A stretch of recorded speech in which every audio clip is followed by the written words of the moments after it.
ammeter. So this is the normal circuit where we connect a ammeter with this external resistance R. That means if current passing through this resistance is I, then this ammeter, you can see here this ammeter connected with this external circuit in series connection. So this ammeter can measure the current which is passing through this resistor R. Okay.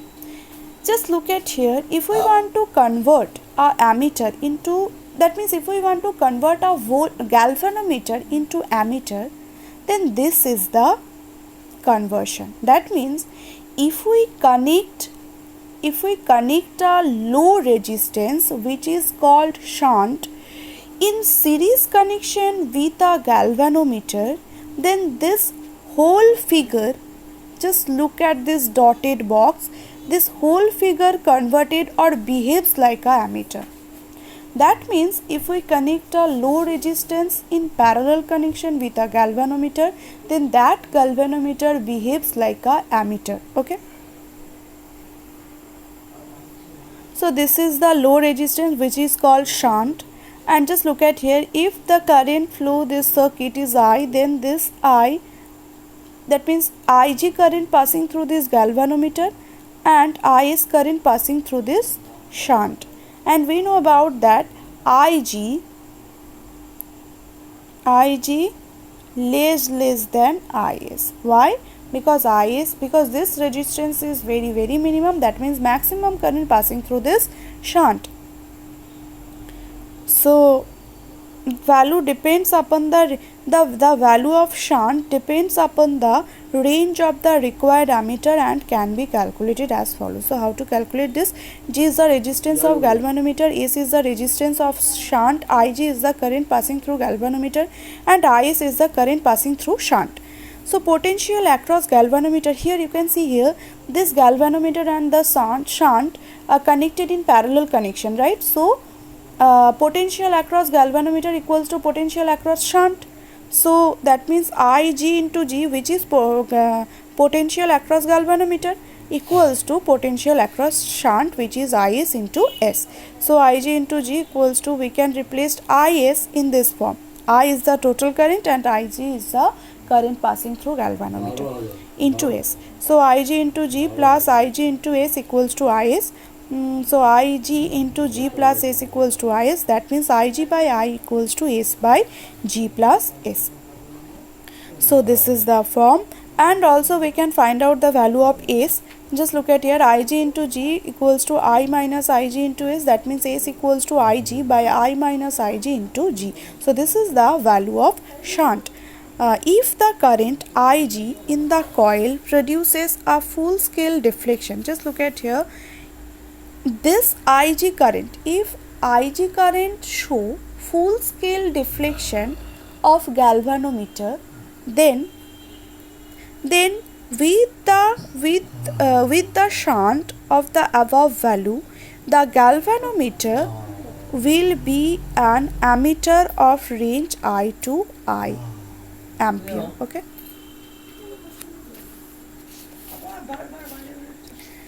Now voltmeter. What is voltmeter? A voltmeter is used to measure voltage of any circuit. It's always connected.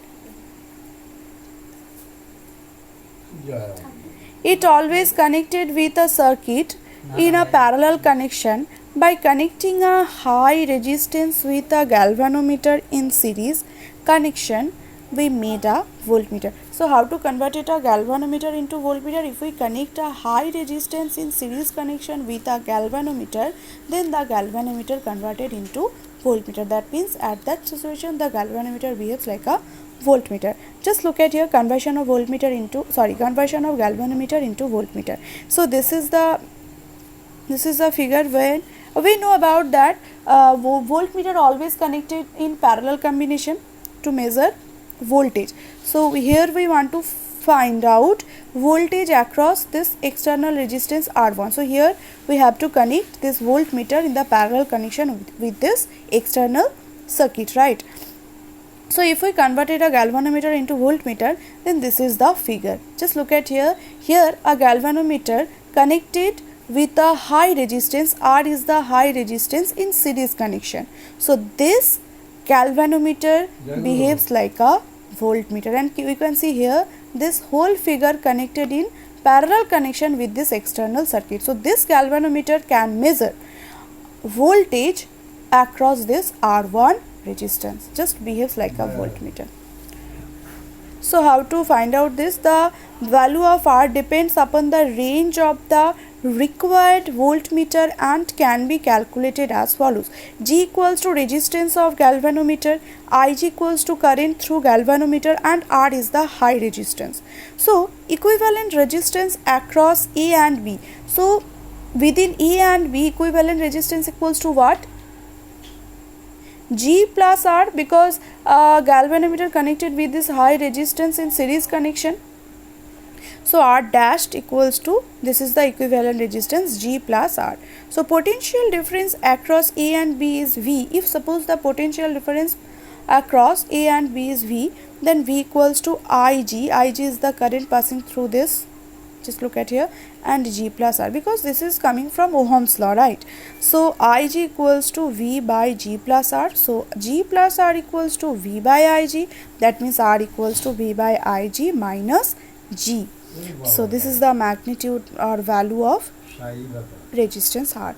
If Ig in the coil produces full scale deflection, then for the potential difference V between the points A and B, there will be a full scale deflection. Thus, on connecting a resistance R of the above voltmeter in series with galvanometer, it will become a voltmeter of range 0 to V volt. Okay. Now this is the third chapter in this unit, which is magnetic field and earth magnetism. So current loop as a magnetic dipole, that means magnetic dipole of current loop. So here first we have to see that what is the magnetic dipole moment of a current carrying loop. So here I am taking a current carrying loop, which is I current passing through this current carrying loop, and this is the radius of this loop. And just look at here, if current flowing through this loop in anti-clockwise direction, then this face is north pole and this opposite face, that means this bottom face, will be south pole.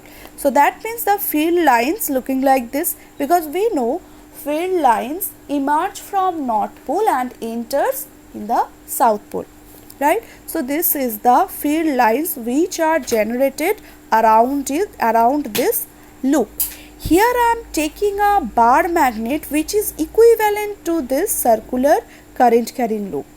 This bar magnet generates similar magnetic field lines, and this strength of these two fields is also similar. So if we take a equivalent bar magnet which formed same type of field lines, then we can easily find out magnetic dipole moment of a bar magnet, right? So suppose here magnetic dipole moment of this bar magnet is M. Okay, so that means this we can say that because this bar magnet is equivalent to this loop, so that means we can say that the magnetic dipole moment of this loop is also M. Okay, but this magnetic dipole moment of a current carrying loop depends or inversely proportional to the current passing through this loop. If we increase this current, then we can see here the magnetic dipole moment of this loop is increases, and it also depends on the cross sectional area of this loop. So just look at here, that means area enclosed by this loop. If we increases area enclosed by this loop, then magnetic dipole moment is also increases. So that means M proportional to I into A. Though if we take a constant, then M equals to KIA.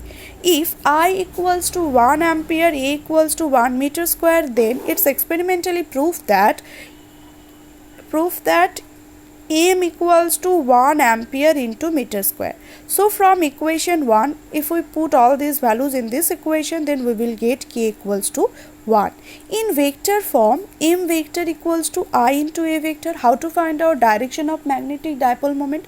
Just if we take a screw and if we rotate the screw along the direction of current, you can see here the direction of current is anti-clockwise. So if we take a screw and if we rotate this screw anti-clockwise direction, then just we have to observe the linear motion of this screw, and that linear movement of that screw represent magnetic dipole moment of this loop. Or we can easily find out, if this face is north pole and this bottom face is south pole, then magnetic dipole moment always emerged from north pole and entered to the south pole.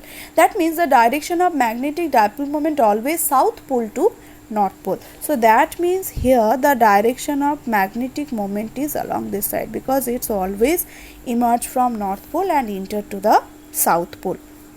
Okay, so the direction is like this. This is the direction of M along this side. If we consider this is y axis, then here the direction of M vector is along positive y axis. Okay, so if radius of this loop is okay, so for n number of turns, what is M? M equals to n I. If we take n number of coil together or n number of loop together, then M equals to n I A. If R is the radius of the loop, then A equals to A is the area, right? Area enclosed by this loop. So A equals to pi r square. So M equals to n I pi r square. So magnetic field at the center, if this is a loop, then we know about that magnetic field at the center of this loop B equals to n is the number of turns, mu naught I by 2r. R is the radius and I is the current passing through each loop. So B equals to mu naught by 2 pi ni, just multiply pi r square in numerator and also denominator. So this term is magnetic moment, right? So that means this is the relation between magnetic field and magnetic moment. So B equals to mu naught by 2 pi r cube into M. So B equals to mu naught into M by 2 pi r cube. Okay, so what is this B? B is the magnetic field at the center of this loop. So this is the relation between magnetic field and dipole moment. Okay, M vector is directed upward. Just I am writing here, take a screw and rotate it along the direction of current, then the linear movement of screw indicate the direction of M. Okay, it always south pole to north pole.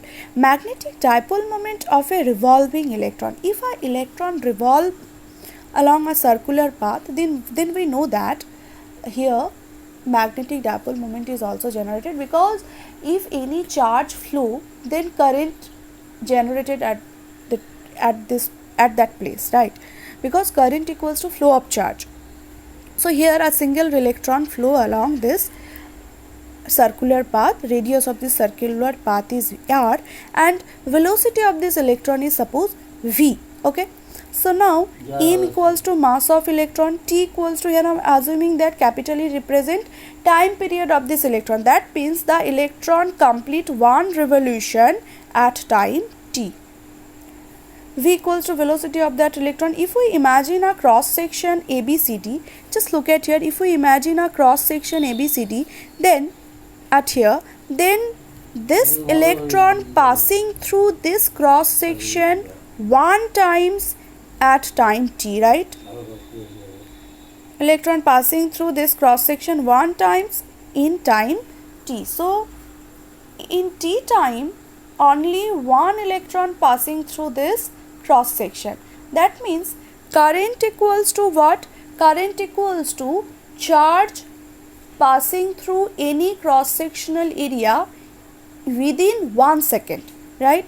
So here in t second charges passing through this cross sectional area equals to 1 electron. That means in 1 second charge passing through this area equals to E by T, right?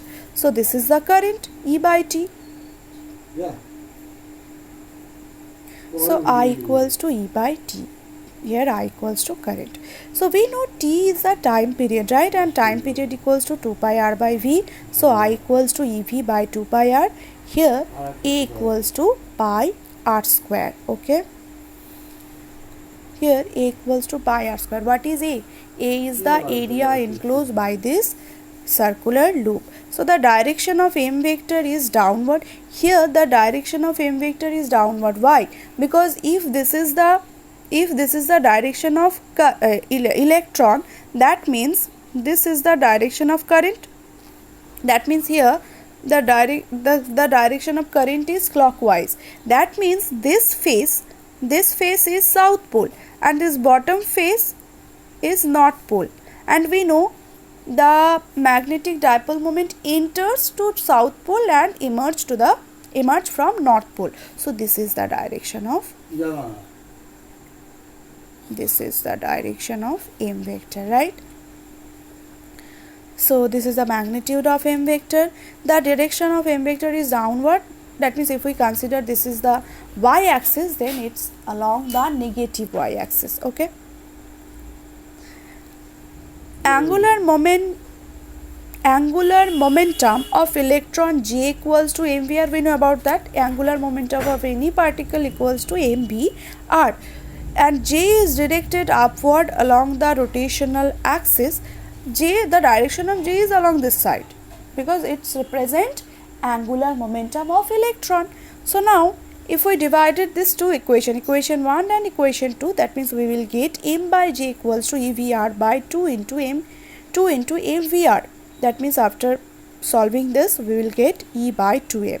So m equals to E by 2m into J. This is the relation between magnetic dipole moment and angular momentum of a revolving electron. Okay. So m vector equals to minus E by 2m into J vector. This negative sign arises here because here the direction of J vector is along positive y axis and the direction of m vector is negative y axis. Both are in opposite direction. Now magnetic fields of a magnetic dipole or a small bar magnet. So here first we want to find magnetic field at the coaxial line. So here we have to take a coaxial line of this bar magnet, and here I am taking this is the end on position. Okay.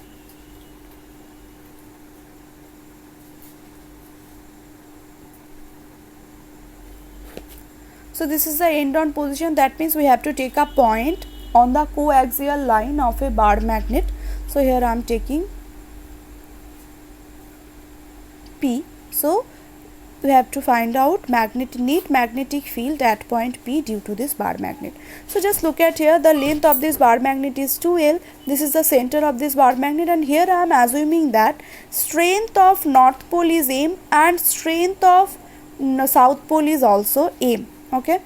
And capital M indicate magnetic dipole moment of this bar magnet, which is equals to M, that means strength of any pole into separation between them, which is 2L, and the direction of M vector is along this side. This is the direction of capital M, which is dipole moment.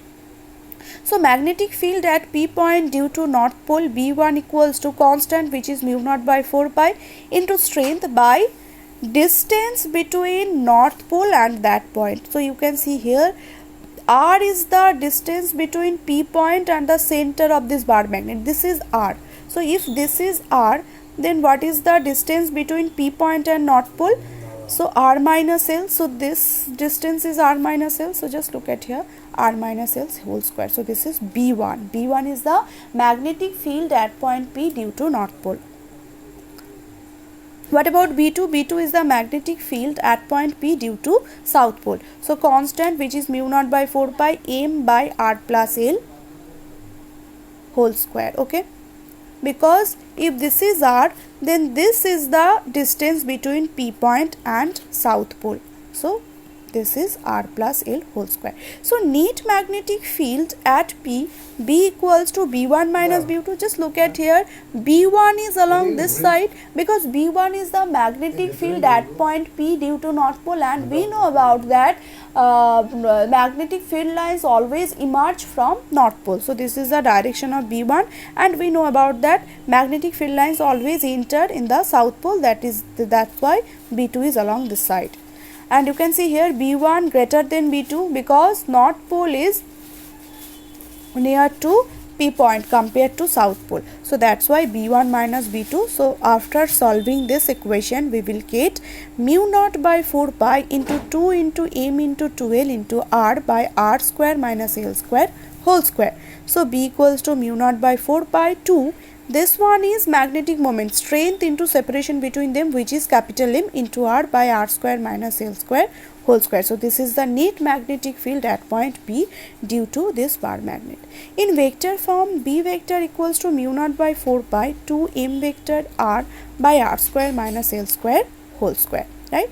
So you can see here the net magnetic field is along this side and the M is also along this side. That means both are M vector and B vector, both are in same direction. Okay, if r greater than L, then B equals to mu naught by 4 pi into 2 m r by r to the power 4, right? So mu naught by 4 pi 2 m by r cube, because if we assume that r greater than L, that means L is 0 compared to r.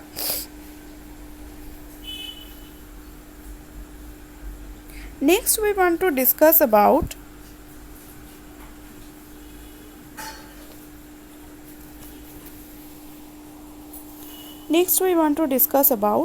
magnetic field brought on position.